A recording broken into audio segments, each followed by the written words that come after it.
ತಿಳಿ ಕನ್ನಡ ದ್ವಿತೀಯ ಭಾಷೆ ಕನ್ನಡ ಪಠ್ಯಪುಸ್ತಕ ಪರಿಷ್ಕೃತ 2024 ಭಾಗ 1 5ನೇ ತರಗತಿ. ಈ ಪಾಠದ ಸಂತಾಮಣ್ಣ ಪದ್ಯ 4 ಇದರ ಪ್ರಶ್ನೋತ್ತರಗಳನ್ನು ಈ ವಿಡಿಯೋದಲ್ಲಿ ಸಂಪೂರ್ಣವಾಗಿ ಕೊಟ್ಟಿದ್ದಾರೆ. ಕೃತಿಕಾರರ ಪರಿಚಯ. ಪದಗಳ ಅರ್ಥ. ಕಲ್ಯಾಣ ಸೇವೆ ಒಂದು ಬಗೆಯ ಸಿಹಿ, ಎ ಕೈಂಡ್ ಆಫ್ ಸ್ವೀಟ್. ದಾಂಡು ಕ್ರಿಕೆಟಿನ ಬ್ಯಾಟು, ಕ್ರಿಕೆಟ್ ಬ್ಯಾಟು. ಪುಟಾಣಿ ಪೂರಿ, ಕಡಲೆ ಪೂರಿ. ಸಂಜೆಯ ಶುಕ್ರ, ಕತ್ತಲಲ್ಲಿ ಹೊಳೆಯುವ ಶುಕ್ರ ಗ್ರಹದ ಬೆಳಕು. ಪಟಾಸು ಪೆಟ್ಲು, ಪಟಾಕಿ ಶಬ್ದ ಬರುವ ಬಿದಿರ ಸಾಧನ. ಕತ್ತೂರಿ, ಕಸ್ತೂರಿ ಒಂದು ಬಗೆಯ ಸುಗಂಧ ದ್ರವ್ಯ. ಪ್ರಶ್ನೆಗಳು. ಕೆಳಗಿನ ಪ್ರಶ್ನೆಗಳಿಗೆ ಒಂದು ವಾಕ್ಯದಲ್ಲಿ ಉತ್ತರಿಸಿರಿ. ಕಲ್ಯಾಣ ಸೇವೆ ಎಲ್ಲಿತ್ತು? ಜೇಬಿನ ಬುಡದಲ್ಲಿತ್ತು. ಸಂತಾಮಣ್ಣನ ಎಡಬಲದಲ್ಲಿ ಏನಿದ್ದವು? ಸಂತಾಮಣ್ಣನ ಎಡಬಲದಲ್ಲಿ ಚೆಂಡು ದಾಂಡು ಇದ್ದವು. ಕತ್ತೂರಿ ಚಂದ್ರ ಎಲ್ಲಿದೆ? ಕತ್ತೂರಿ ಚಂದ್ರ ಹಣೆಯಲ್ಲಿದೆ.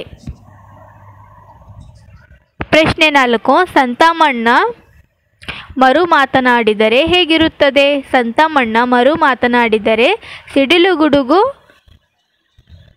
ಇರುತ್ತದೆ. ತುಂಟರ ಗುರು ಯಾರು? ತೋರು ಸಿರಿಮೋಗ ತುಂಟರ ಗುರು. ಕೆಳಗಿನ ಪ್ರಶ್ನೆಗಳಿಗೆ 2-3 ವಾಕ್ಯದಲ್ಲಿ ಉತ್ತರಿಸಿ.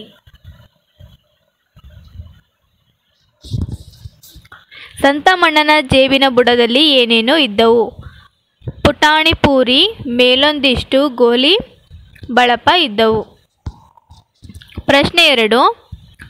ಪಟಾಸು ಪೆಟ್ಲು ಮತ್ತು ಕಾಸಿನ ಸಾಲುಗಳು ಎಲ್ಲಿದ್ದವು?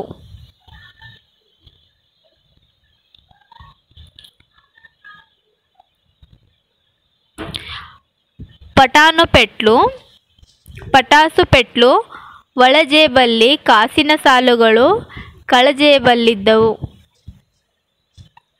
ಪ್ರಶ್ನೆ 3. ಸಂತಾಮಣ್ಣನ ಹಣೆ, ಕಣ್ಣು, ಗಲ್ಲಗಳನ್ನು ಹೇಗೆ ವರ್ಣನೆಗೊಂಡಿವೆ? ಕತ್ತೂರಿ ಚಂದ್ರ ಹಣೆ, ಸಂಜೆಯ ಶುಕ್ರ ಕಣ್ಣು, ಬೆಳದಿಂಗಳು ಗಲ್ಲದ ಮೇಲೆ. ಹೀಗೆ ವರ್ಣನೆಗೂ ಹೋಲಿಸಿದ್ದಾರೆ. ನಿಸರ್ಗದ ಯಾವೆಲ್ಲ ಸಂಗತಿಗಳೊಂದಿಗೆ ಸಂತಾಮಣ್ಣನನ್ನು ಹೋಲಿಸಲಾಗಿದೆ? ಸಿಡಿಲಿಗೆ, ಸುಂಟರ ಗಾಳಿಗೆ, ತುಂಟರ ಗುರುವಿಗೆ ಹೋಲಿಸಿದ್ದಾರೆ. ಬಿಟ್ಟ ಸ್ಥಳಗಳನ್ನು ಕೊಟ್ಟಿರುವ 4 ಆಯ್ಕೆಗಳಲ್ಲಿ ಸರಿಯಾದುದನ್ನು ಆರಿಸಿ ಬರೆಯಿರಿ. ಕಲ್ಯಾಣ ಸೇವೆ ಜೇಬಿನ ಬುಡದಲ್ಲಿ ಡ್ಯಾಶ್ ಮೇಲೊಂದಿಷ್ಟು ಪುಟಾಣಿ ಪೂರಿ. ಡ್ಯಾಶ್ ಎಡಬಲದಲ್ಲಿ ಬಂದ ಸಂತಾಮಣ್ಣ ಚೆಂಡು ದಾಂಡು. ಸಂಜೆಯ ಶುಕ್ರ ಕಣ್ಣಲ್ಲಿ, ಬೆಳದಿಂಗಳು ಗಲ್ಲದ ಮೇಲೆ ಕಣ್ಣಲ್ಲಿ. ಬಾರೋ ಬಾರೋ ಸಿಡಿಲಿನ ಮರಿಯೇ, ಸಿಡಿಲಿನ. ಭಾಷಾಭ್ಯಾಸ. ಅ ಪಟ್ಟಿಗೆ ಬ ಪಟ್ಟಿಯನ್ನು ಹೊಂದಿಸಿ ಬರೆಯಿರಿ. ಎಡಬಲದಲ್ಲಿ ಚೆಂಡು ದಾಂಡು, ಗೆಜ್ಜೆಯೊಳಗೆ ಬಿದಿರಿನ ಕೊಳಲು, ಗಲ್ಲದ ಮೇಲೆ ಬೆಳದಿಂಗಳು, 3ನೇ ಬಾರಿಗೆ ಆನೆಯ ಕಲ್ಮಳೆ.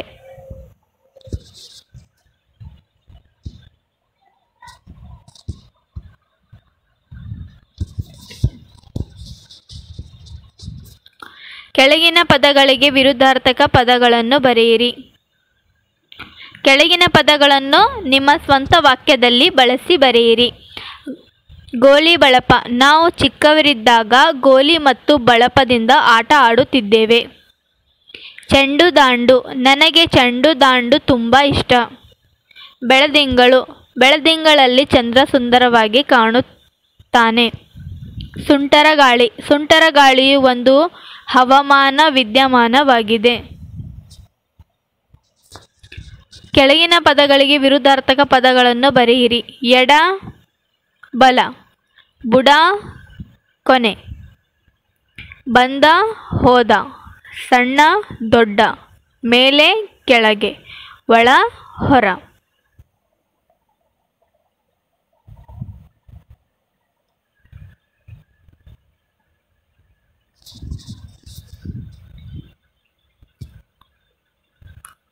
ಪದ್ಯ 4 ಸಂತಮಣ್ಣ. ಕಲ್ಯಾಣ ಸೇವೆ ಜೇಬಿನ ಬುಡದಲ್ಲಿ ಪುಟಾಣಿಯ ಪೂರಿ, ಮೇಲೊಂದಿಷ್ಟು ಗೋಲಿ ಬಳಪ ಮತ್ತೊಂದಿಷ್ಟು ಬಂದ ಬಂದ ಸಂತಮಣ್ಣ. ಪಟಾಸು ಪೆಟ್ಲು ಒಳಜೇಬಲ್ಲಿ, ಕಾಸಿನ ಸಾಲು ಕಳಜೇಬಲ್ಲಿ, ಚೆಂಡು ದಾಂಡು ಎಡಬಲದಲ್ಲಿ ಬಂದ ಬಂದ ಸಂತಮಣ್ಣ.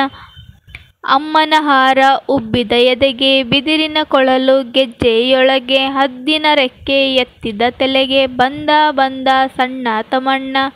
ಕತ್ತೂರಿ ಚಂದ್ರ ಹಣೆಯಲ್ಲಿಹುದು, ಸಂಜೆಯ ಶುಕ್ರ ಕಣ್ಣಲ್ಲಿಹುದು, ಬೆಳ್ಬೆಳ್ದಿಂಗಳು ಗಲ್ಲದ ಮೇಲೆ ಬಂದ ಬಂದ ಸಂತಮಣ್ಣ.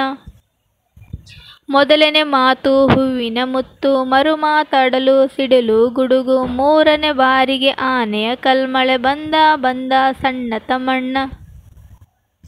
ಬಾರೋ ಬಾರೋ ಸಿಡಿಲಿನ ಮರಿಯೇ, ಬಾರೋ ನಾಡಿನ ಸುಂಟರ ಗಾಳಿ, ತೋರೋ ಸಿರಿಮೊಗ ತುಂಟರ ಗುರುವೆ ಬಂದ ಬಂದ ಸಂತಮಣ್ಣ.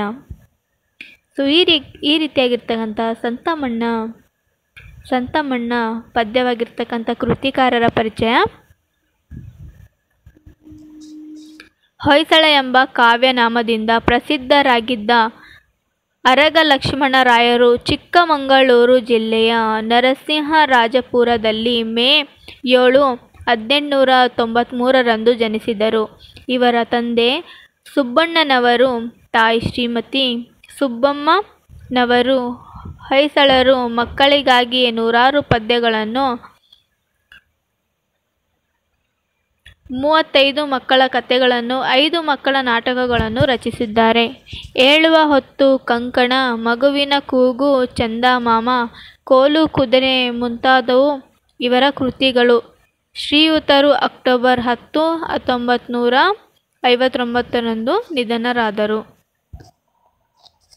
ಸೊ ಈ ರೀತಿಯಾಗಿರ್ತಕ್ಕಂಥ ಸಂತಮಣ್ಣ ಪದ್ಯ 4 5ನೇ ತರಗತಿಯ CBSE ಸಿಲೆಬಸ್ ಆಗಿರ್ತಕ್ಕಂತಹ ಕೃತಿಕಾರರ ಪರಿಚಯ, ಪದಗಳ ಅರ್ಥ, 1 ವಾಕ್ಯದ ಪ್ರಶ್ನೆ, 2 ವಾಕ್ಯದ ಪ್ರಶ್ನೆ, ಬಿಟ್ಟ ಸ್ಥಳ ಹೊಂದಿಸಿ ಬರೆಯಿರಿ, ಸ್ವಂತ ವಾಕ್ಯ, ವಿರುದ್ಧಾರ್ಥಕ ಪದಗಳನ್ನು ಸಂಪೂರ್ಣವಾಗಿರ್ತಕ್ಕಂಥ ಈ ಪಾಠದ ಪ್ರಶ್ನೆಗಳನ್ನು ಈ ಪಾಠದಲ್ಲಿ ಕೊಟ್ಟಿದ್ದಾರೆ. ಈ ವಿಡಿಯೋದಲ್ಲಿ ಧನ್ಯವಾದಗಳು.